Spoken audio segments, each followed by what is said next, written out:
মনে করে আমি বলতে চাই আমরা আন্দোলন সংগ্রাম করেছি বৈষম্যহীন বাংলাদেশ গড়ার লক্ষ্যে, গণতান্ত্রিক বাংলাদেশ গড়ার লক্ষ্যে।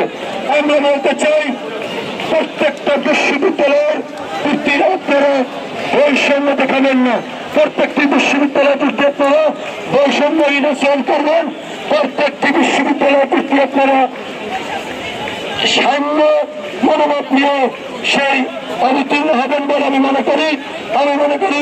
বৈষম্যহীন বাংলাদেশ গড়ার লক্ষ্যে জগন্নাথ বিশ্ববিদ্যালয় প্রতি আপনারা অন্যান্য বিশ্ববিদ্যালয় প্রতি যে আচরণ করছেন, আমরাও মনে করি জগন্নাথ বিশ্ববিদ্যালয় প্রত্যেকটি শিক্ষার্থীর প্রতি আপনারা সেই মনোভাব সেই দৃষ্টি স্থাপন করবেন।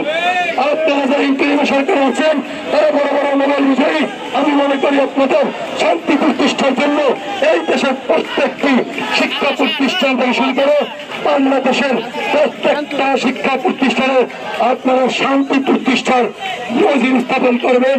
আমি বক্তব্য দীর্ঘায়িত করবো না।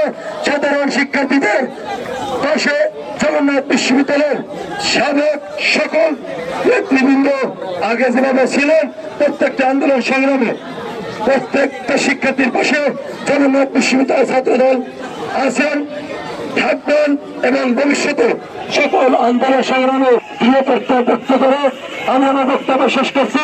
বক্তব্য শেষ করার আগে একটি স্লোগান দিয়ে শেষ করতে চাই, চলো রে চলো, চলো রে চলো, বৈষম্যের গতিতে আগুন জ্বালো একসাথে, বৈষম্যের গতিতে আগুন জ্বালো একসাথে, বৈষম্যের গতিতে আগুন জ্বালো একসাথে, বৈষম্যের গতিতে